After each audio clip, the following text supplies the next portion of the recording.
ચાલો વિદ્યાર્થી મિત્રો, આજે આપણે સ્વાધ્યાય 1.4 એનો દાખલા નંબર 3 વિશે અભ્યાસ કરીએ.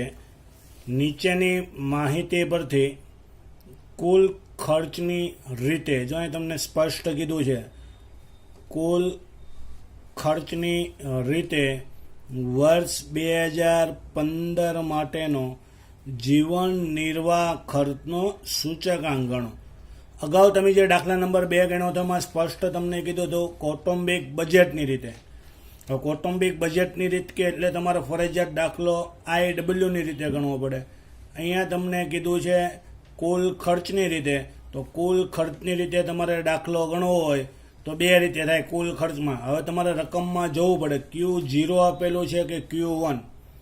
કુલ ખર્ચમાં બે રીત છે. Q0 આપ્યું હોય તો 1000 વાળું સૂત્ર આવે, અને Q1 આપ્યું હોય તો 1101 વાળું સૂત્ર આવે. તો એ રકમ પરથી તમને ખબર પડે. ચાલો, પહેલું તમને ખાનું આપેલું છે વસ્તુ, એમાં 5 વસ્તુ આપી છે A, B, C, D ને E. પછી કયું ખાનું આપ્યું છે તો કે એકમનું. યાદ રાખજો, તમને અગાઉ સમજાવ્યું હતું એકમનું ખાનું આપ્યું એટલે તરત જથ્થાની બાજુ જોવાનું. જથ્થો આપેલો છે તો કે આ જથ્થાની બાજુમાં એકમ છે તો કે આ. તો દાખલામાં તમારે ડાયરેક્ટ ગણતરી થશે નહીં. આ ખાસ યાદ રાખજો.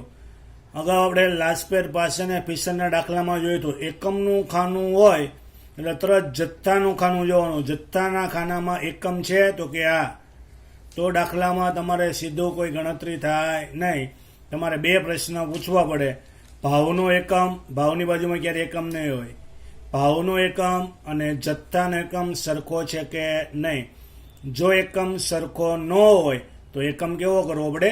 સરખો કરવો પડે. ત્યારબાદ બીજો સવાલ, તમને જે ભાવ આપ્યો છે એ 1 એકમનો છે.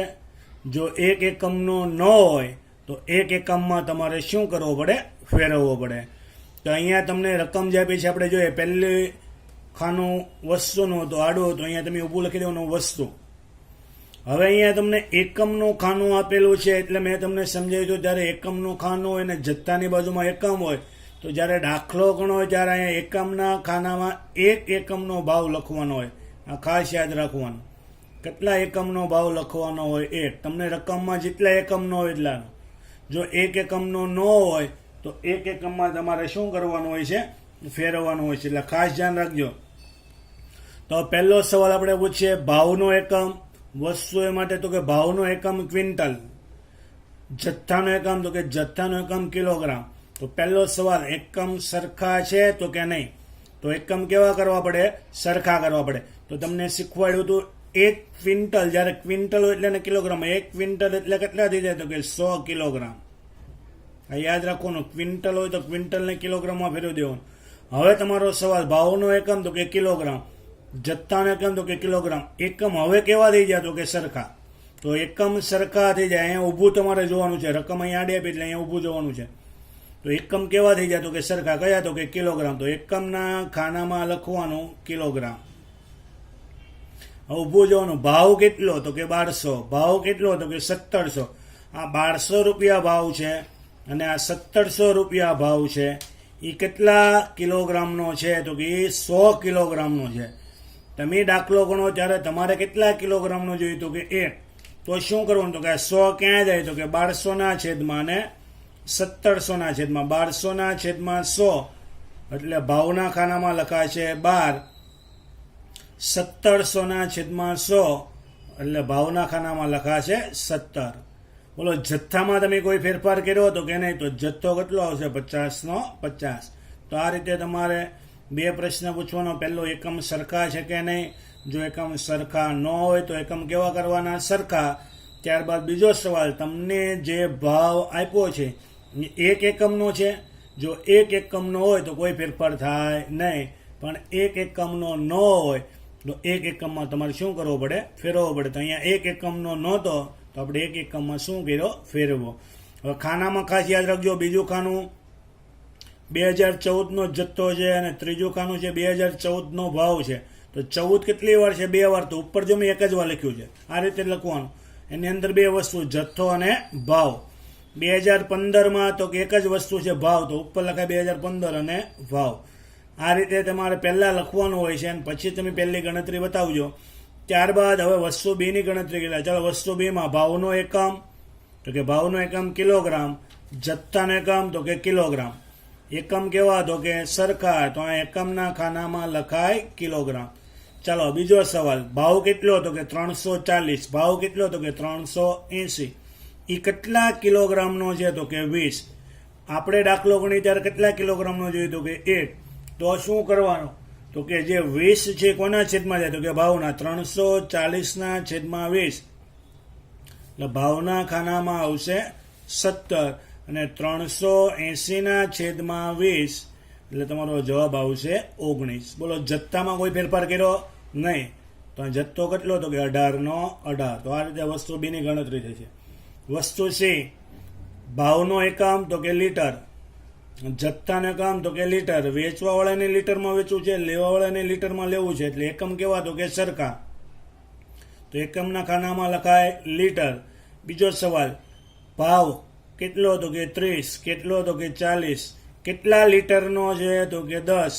આપણે કેટલા લીટરનો જોઈએ તો કે 1, તો 10 ક્યાં જાય તો કે છેદમાં કોના, 30 અને 40. તો ભાવના ખાનામાં 30 ની બદલે લખાય 3 અને 4. બોલો જથ્થામાં કોઈ ફેરફાર તો કે નહીં, તો અહીંયા કેટલા લખાય 12.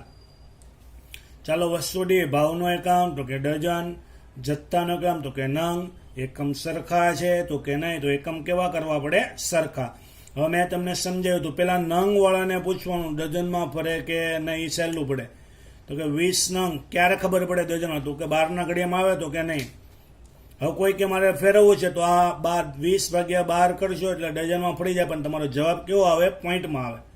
તો જ્યારે તમે નીચે ગુણાકાર કરશો ત્યારે તમને થોડી તકલીફ પડશે, એટલે એ રીતે સાચી જ કહેવાય. પણ આ એક વસ્તુ યાદ રાખવાની, 12ના ઘડિયામાં એ આવતું હોય તો ડઝનમાં ફેરવાનું, નકર ફેરવવાનું નહીં. તો કે આ 20 12ના ઘડિયામાં આવે નહીં. તો હવે એકમ સરખા કરવા હોય તો શું કરવાનું, તો કે હવે તમને ખબર છે ડઝન, 1 ડઝન એટલે કેટલા થઈ જાય તો કે 12 નંગ. પરીક્ષામાં બધું ગણતરી જાતે કેલ્શિયમ જ કરવાની હોય. ચાલો એકમ કેવા તો કે સરખા, કયો તો કે નંગ અને નંગ, તો અહીંયા એકમના ખાનામાં લખાય નંગ. હવે બીજો સવાલ, ભાવ કેટલો તો કે 15, ભાવ કેટલો તો કે 24, એ કેટલા નંગનો છે 12. તમારે કેટલા નંગનો જોઈએ તો કે 1. તો શું કરવું પડે તો કે ભાગાકાર. કોનો ભાગાકાર કરવો પડે તો કે 12નો. કોની સાથે તો કે 15 અને 24 સાથે. તો આપણે જોઈએ 15 અને 24 સાથે. 15 છેદમાં 12 લખશો એટલે તમારો જવાબ આવશે 1.25 અને 24 છેદમાં 12 લખશો એટલે તમારો જવાબ આવશે 2. જથ્થામાં કોઈ ફેરફાર કર્યો હતો કે નહીં, તો અહીંયા લખાય 20/20. અહીંયા લખાય 20/20. તો આ રીતે વસ્તુ ડી ની ગણતરી પડી. ચાલો વસ્તુ એ, ભાવનો એકમ તો કે મીટર, જથ્થાનો એકમ તો કે મીટર, એકમ કેવા તો કે સરખા, તો એકમના ખાનામાં લખાય મીટર. ચાલો બીજો સવાલ, ભાવ કેટલો તો કે 12 રૂપિયા, ભાવ કેટલો તો કે 16 રૂપિયા, કેટલા મીટરનો છે, અહીંયા કાંઈ નથી એટલે 1 મીટરનો. આપણે કેટલા મીટરનો જોઈએ 1, તો વસ્તુ એમાં કોઈ ફેરફાર નહીં થાય. ભાવ તો કે 12/12, ભાવ તો કે 16/16, જથ્થો તો કે 14/14. તો આ રીતે તમારે પહેલા એકમવાળા દાખલામાં એકમની સરખામણી કરવી પડશે. હવે તમારે દાખલા ગણવાની શરૂઆત છે. દાખલો ગણતા પહેલા તમને યાદ હોવું જોઈએ, કુલ ખર્ચની રીતમાં 2 રીતે દાખલો થાય. તો તમારે દાખલામાં જોવાનું, પહેલા તો સંકેત આપી દઈએ. સંકેતમાં જથ્થો એટલે ક્યુ, ભાવ એટલે પી, ભાવ એટલે પી. 14 અને 15, તો 14 ને આધાર વર્ષની પાછળ 0 લાગે, આધાર વર્ષની પાછળ 0 લાગે. 15 એટલે ચાલુ વર્ષની પાછળ 1 લાગે. હવે કુલ ખર્ચમાં 2 રીત છે. તો રકમમાં તમે જુઓ તો તમને ખબર પડશે. રકમમાં Q0 આપેલું છે, Q0 આપેલું હોય તો દાખલો લાસ્ટપેની રીતે થાય. લાસ્ટપેની રીતે 2 ખાના જોઈ, 1000 વાળું, P1 Q0, P0 Q0, આ 2 ખાનાનો ઉપયોગ કરશો એટલે તમારો દાખલો અહીંયા પૂરો થાય. P1 Q0, તો P1 Q0 ગુણાકાર છે 17 × 50 એટલે તમારો જવાબ આવશે 850. 19 × 18 એટલે તમારો જવાબ આવશે 342. 4 × 12 એટલે જવાબ આવશે 48. 2 × 20 એટલે જવાબ આવશે 40. 16 × 14 એટલે જવાબ આવશે 224. આ કોલમનો સરવાળો કરો એટલે આગળ લાગે સિગ્મા. સિગ્મા P1 Q0, તો આનો સરવાળો આવશે તમારે 1504. એ જ રીતે P0 Q0, તો P0 Q0 અહીંયા છે જ તે 50 ગુણ્યા 12 એટલે તમારો જવાબ આવશે 600. 18 ગુણ્યા 17 એટલે તમારો જવાબ આવશે 306. 12 ગુણ્યા 3 એટલે તમારો જવાબ આવશે 36.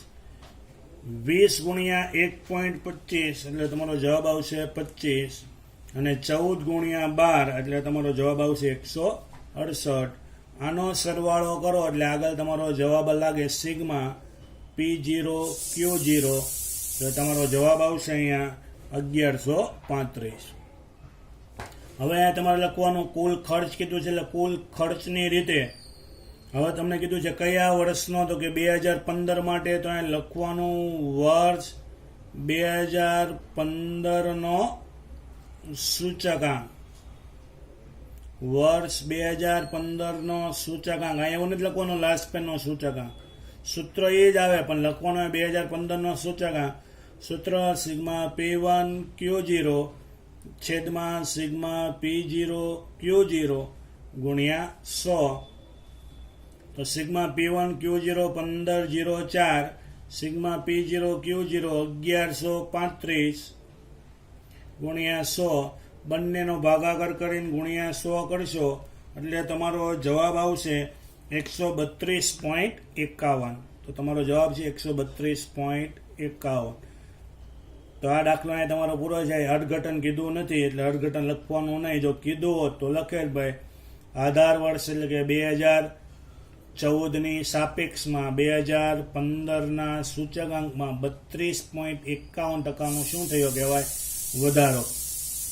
તો અહીંયા તમારે અર્થઘટન કીધું નથી એટલે લખવાનું નથી. એટલે યાદ રાખજો ખાસ, કુલ ખર્ચમાં બે રીત છે. Q0 હોય તો 1000 વાળું સૂત્ર આવે, અને જો Q1 હોય તો 1101 વાળું સૂત્ર આવે. એટલે 1101 ના ખાના તમારે બનાવવા પડે. આ સાથે આ દાખલો સમાપ્ત થાય છે. અસ્તુ.